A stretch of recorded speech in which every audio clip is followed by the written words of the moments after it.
All right, guys, a bit of a Christmas gift for advanced Themer or AT users.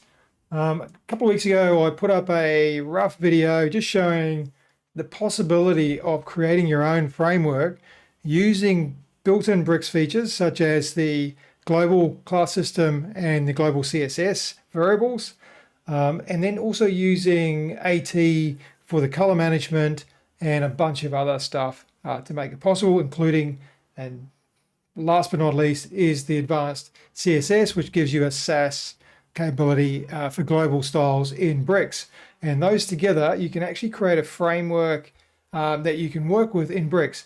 Now, there are some downsides. The biggest downside to me is versioning. You don't have any versioning over your framework when you do this. So I'm not actually releasing anything on this. I'll release it as code that you could use, but I'm not commercializing this at all. And I'm only using it as learning and testing as I go along. So yeah, if you're comfortable to use it on a live site, that's up to you. But I guess the beauty of it is that if you do, you have full control of it because it's not a plugin. It's a code that you're managing and creating yourself. So if you do break something, you can fix it. All right, anyway, that said, so what I've got is a standard WordPress install, which I've installed using local. And I've done a few basic settings. So just done my general. All I've done is given it a name, uploaded a site like icon, and that's it. That's all I've done in there. In the plugins, I've installed Advanced Themer, Instant Images, and WP Reset. In the menus, I've just created a dummy menu with 3 items in it, which is just a custom link. So just a a hatch with just a name, so we've got something to work with. And in the themes themselves, where are our themes? I've just installed and activated bricks and the bricks child, and then I've gone into bricks itself, and in the settings for bricks, I've just set up my general standard settings. Yours might be a little different to mine. I've just set this up how I would always use bricks. I have not set anything up in AT yet, which is a really, really cool thing I'm going to show you shortly. So if we go into AT theme settings, just to prove there's nothing set up, we're going to reset all settings in AT, and we're going to hit save settings. Just to make sure, I think it already does that, but I'm just going to hit that just to make sure. So we've got nothing whatsoever set up in AT. What I'm now going to do is go to import and export. I'm going to import everything, override existing settings using a JSON file, which I will put up on the gist as an updated version of this. So open that, import the settings. It'll prompt me to reload. I think it's actually saving at this point, but I'm just going to hit the save settings just to be absolutely certain. Okay, now we're ready to rock and roll. So let's have a look at our pages, all pages. Basic default WordPress pages. If I hit edit with WordPress, edit with bricks, I should say, into my editor. Okay, so remembering this was a stock standard install with nothing set up. Now, if we have a look in here, go into our themes. We've got a theme style, which is called default, which is for the entire website. We've got some general settings on here, which has got site background. I've just set that to my neutral light 6, L6, links, typography, all the typography you'll see in here. We're using, for the headings, we're just using the variable for the line height. Body, we're using the text M size and our text line height. All of our typography, if we go into the heading, that's using our framework variable for H1. This one's using our framework variable for H2, etc., etc. That was all brought in from that one import from Advanced Themer. And where it's getting these from is if we look at the standard classes and variables. So these classes are from a test site, so don't worry too much about that. The variables are all in categories. So we've got our site variables, so our content width, blah, blah, blah, blah. Our buttons, what is our defaults for our buttons, our spacing defaults. We already went through this in the previous video, so I'm not going to go through all this here. What I'm going to do on this one, because we want to use a demo, a sticky header in a box content, I'm going to make our content width a bit smaller. So I'm going to make that 900. I'm going to make that 900 there. hit save, go back here. If I add a section now, we now have a 900 wide container because that's going to be automatically applied. So all I've done in my site settings, set my content width to 900.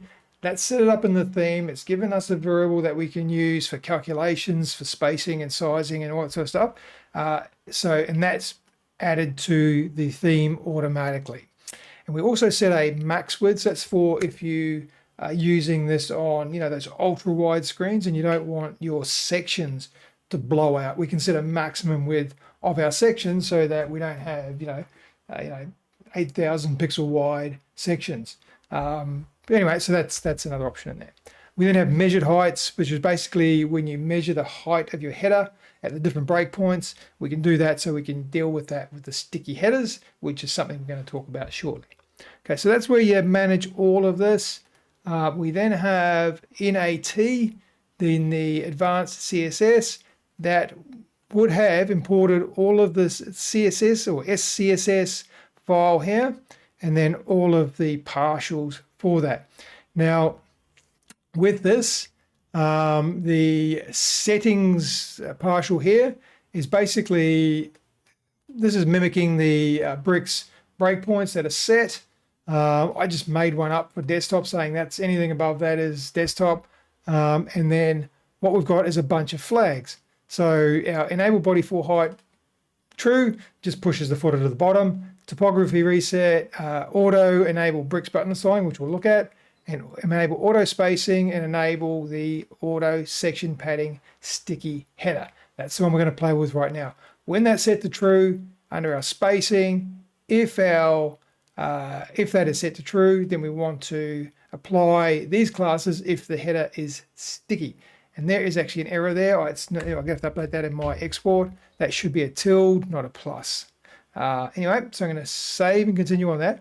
Whenever you, with this though, one thing I did find is that with all of these partials, with the current version of AT, if you change any of those, you have to go back to the SCSS file, which has just got nothing in it. That's just the one file it's going to export using all these partials.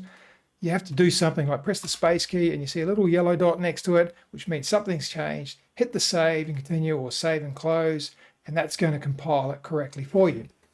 Okay, so that is all that set up. Then we've got our colors. So we go to top right here, go to our AT color manager.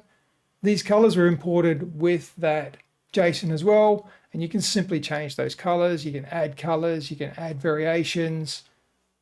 That's manage all your colors there. So I've just got primary, secondary, and neutral, black and white.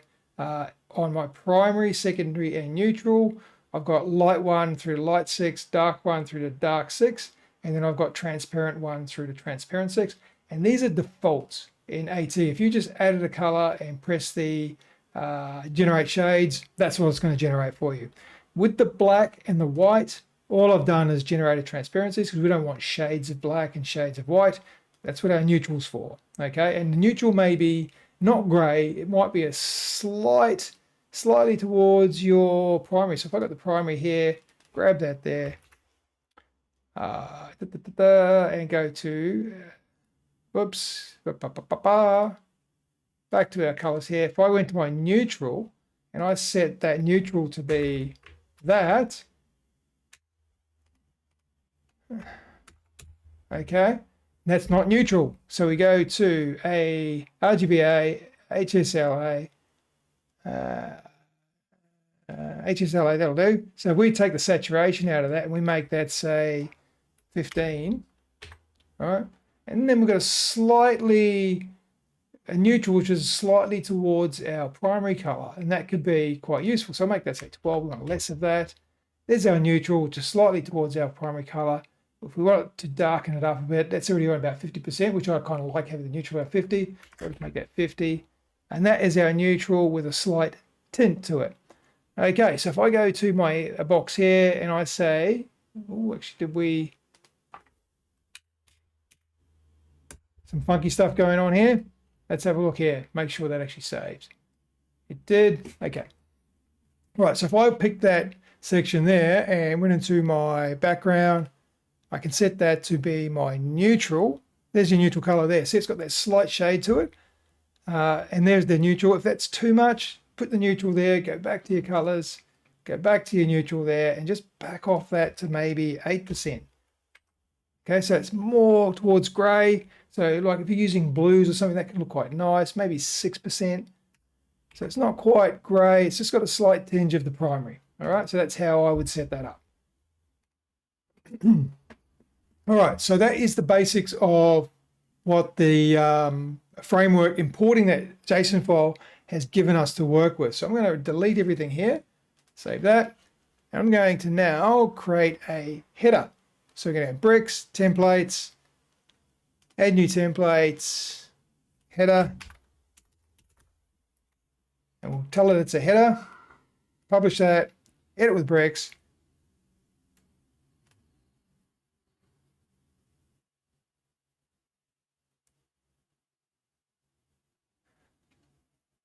Okay, and there's our header. So we go into our settings, into our template settings. We wanted the header to be, our conditions to be the entire site. I'm just going to create a basic header first, and then we'll come back to making it sticky. Okay, now I'm going to enter a section here. You don't really need a section. You can style the header element, but you don't need a section here to style this up properly, but it just makes it a little bit easier. So I'm going to call this my header, main header. Main header, that's our container. Inside there, I'm going to add a logo. And I'm going to add a nav. Just a standard nav for this. And there we go. So we got a logo and a nav and a container. So I'm going to right click on I'm just going to expand this a bit so we can see it. Right click on my main header. I'm going to use the AT class converter and hit create classes. And there's my BEM naming done. All I've done is name the top class and then name the elements underneath it, and I'm done, right? How cool is that? So we're going to go to our container, and on our container, we're going to make that to be a no wrap as a row, and then we're going to set and these, when you change the direction, these icons don't change until after you clicked on them. So we want to center vertically. And then we want to do space between horizontally. And now they change after you click them. So that's done, right? Now, what else do we want to do with the container? We want to put some padding on it. So let's go to here to our style tab in our layout. And we're going to put some padding around all sides. We're going to make it space. So I can start typing space. And this is going to pick my CSS variables, which are standard bricks. Variables. I'm going to put space M. Okay, I think on the sides we'll make it L because we're going to make this a radius of a rounded radius. So I'm going to make the sides L, so we've got a little bit more on the sides. I'm then going to go to my border radius and my radius. I'm just going to say just type in 100 so it's rounded all the way around.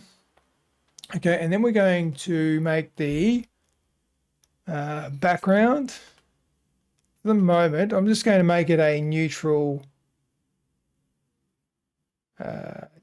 neutral L5. That'll do for now. And we're going to make the text in there. We'll just make it white. And with our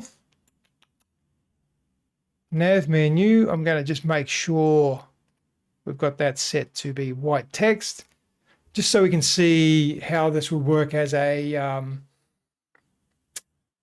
overlay. We just set that to white. Okay, so we have a header. I don't want all that padding on the top and bottom on our section, so let's go back to our section, make sure the class is selected, and on the top and bottom, we'll just make that space. Actually, I mentioned you can start typing space, or you can click this variable icon, spacing, and we want space S, top and bottom. So you can use the variable pickers, or you can just start typing. I love the type ahead in Advanced Themer. It just works really, really beautiful. So there is a basic header done. Right, let's do a footer. So I'm going to do a bricks templates,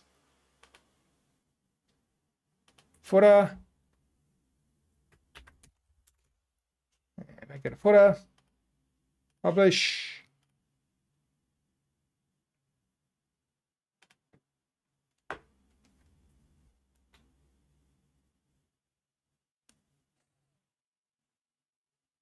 Okay, so going to our settings, template settings and conditions. We want this on the entire site. And that's all we want for that. And we're going to add a section. We'll call this a footer, main footer. And there's our container. And let's just put a copy text in there. And in there, we're just going to put copyrights. So we can do the copy. We'll use a bricks token here, which would be current date.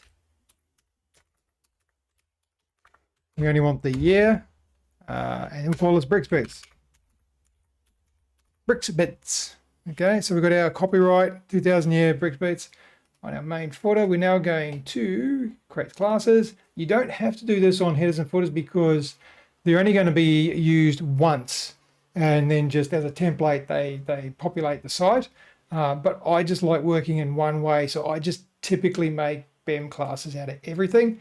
It just makes it easier for me to think mentally about how to do that. So in our main footer, make sure our class is selected. We're going to set our background to be maybe a dark version of our primary. Set our topography to be a light version of our primary. Go to our layout, and we don't want huge on the top there. We just want a spacing of small. Again, I'll just use the picker there, space both sides. So there we go. So we got some top and bottom small there. Maybe you want that to be L, medium. That gives us a little bit more padding down the bottom. We've got a header and a footer. Now I'm going to add a new bricks element, which is the back to top. And I'm not going to do any styling with that. I'm just going to put it there and leave it there. You can style this up yourself. Okay. And that will, actually we will do one thing here, which is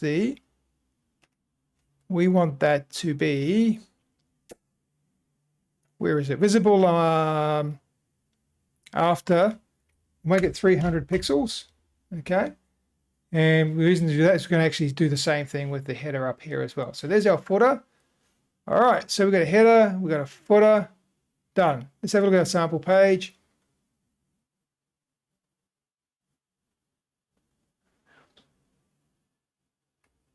Okay, so we've got a header and a footer.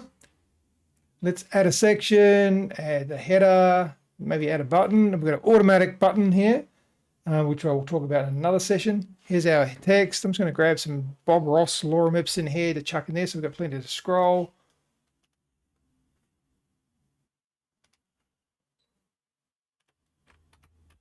There we go, plenty of text to scroll. All right. What you see at the moment is our heading disappears as we scroll. Let's put a background on this section of a background image. I'm going to use instant images here. I'm just going to pick the first thing I find. That is portrait, landscape. That'll do. Let's use that one there.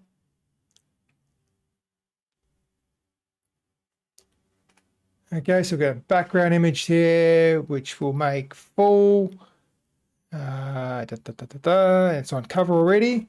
And what we're then going to do is we're going to put some styling on the section. We're going to call the section dark.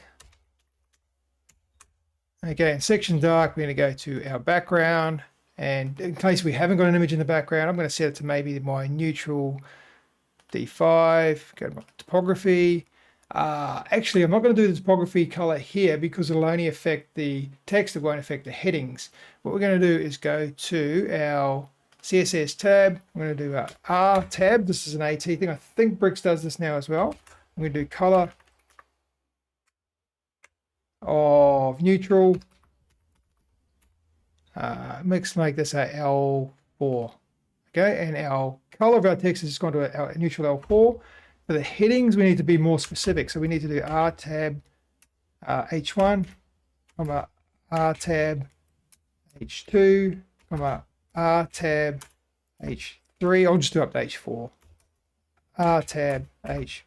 We're going to set the color to be neutral. make that L5.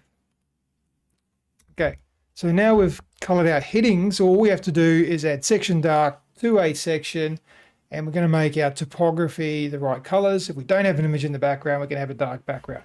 You can do this for your neutral, you can do this for your primary, secondary. You can even have one called, say, primary grad, and have it graduating from a darker primary to a lighter primary. And you can create these sections as default settings here. All right, so there it is there. Now let's have a look here. What we're doing is we can see our header at the top there is sitting above our section. What we want is we want that to be an overlay. So I'm going to go back to my templates, go back into my header, hit it with bricks.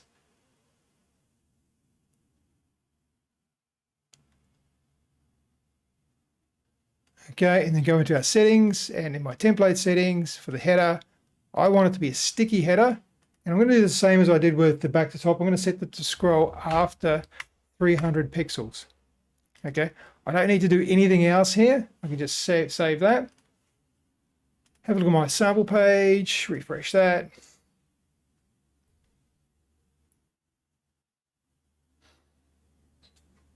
Okay, and there we go. It's sitting on top of our section and it's scrolling out of the way as we scroll.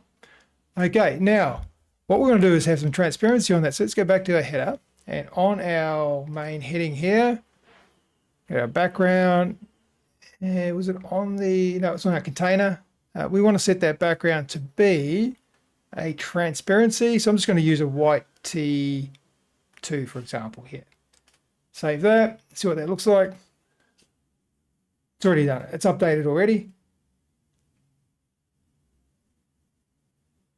Okay, now that's using a white T2. I'm going to maybe try a black T2.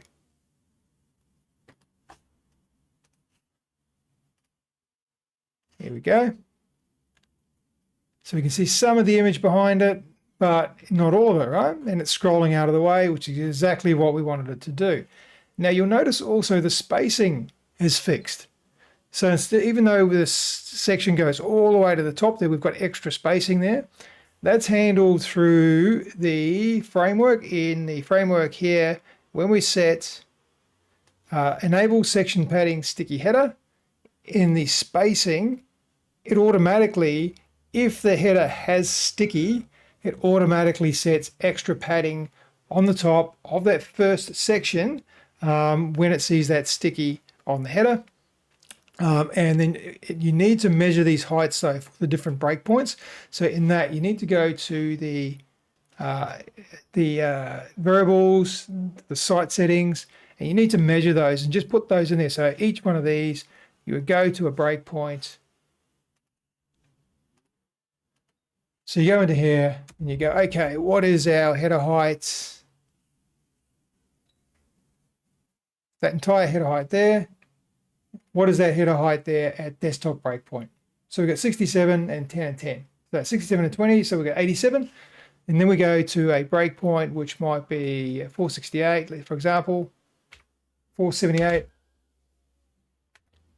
And then we'll measure that again. And what we've got there is on the header. We'll make sure we're on the header. We've got 68 high. Okay, so we need to, it's pretty similar to what it was before. So that is the basically what you need to do to measure those, and then add those into the site settings into here. Measure those, and then your sticky headers automatically space the section below it. And there we go, there's one done. Okay, let's have a look. It's working in the front end. When we scroll, we go back to top. And there we go. Beautiful, right? And if we scroll up, it comes back again, which is exactly how I want my menu to work. And we're only 900 wide because we haven't got a lot of content in there. We can still add an overlay on that. See, that white text is a little bit hard to read. What I would probably do is on the section here, while my section dark is not selected, because we probably should give a BEM name to this here, and that, ooh, that didn't want that to happen. But anyway, on this one, let's give it an overlay of over here. Let's add a color from our black to Black, black, black, black, black, black, transparent 4, 3, 5, T6. Maybe we'll reverse that around a bit. What do we got there? So that's black T6. Oh, sorry, it should be on an overlay, not on the background. On an overlay, not the background. Okay, reverse those again. Okay, so that one there is black to black, T4, T5, that'll do. And just reverse that around again because we want that black to be the darker one to be at the top. No, darker one to be at the bottom. There we go. Okay, there we go. So we've got an overlay. And that's all working. So it's black at the bottom, going to a black T5, I think it is at the top. But our heading working, everything's beautiful. Right, we now have one other problem to solve. So I'm going to say a new page.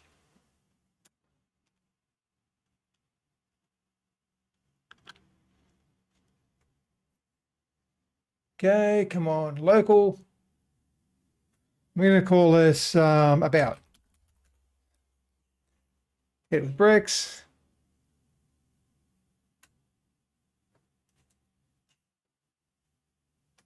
I'll copy that rich text element there.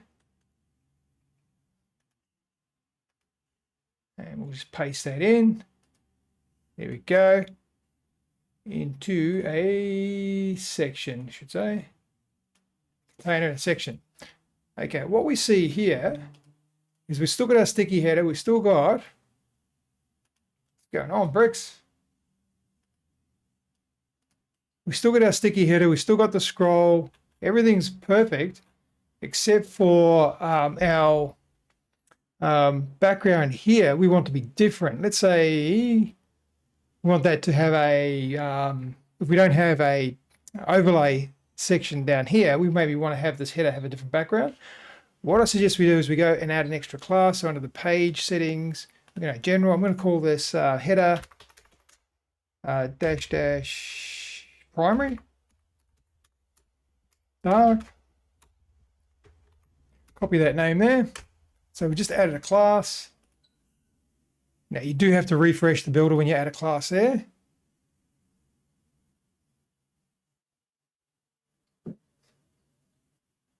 Okay, now if we do that and go into our AT settings, global there, and then we're going to, that gets put on the body, by the way. So we want to target the header, and we're going to set the background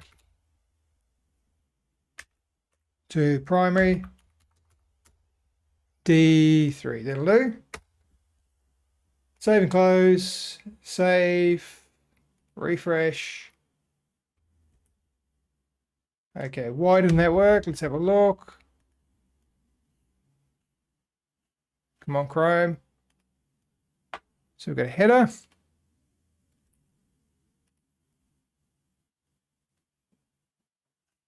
Where is our primary header, primary dark, followed by header here.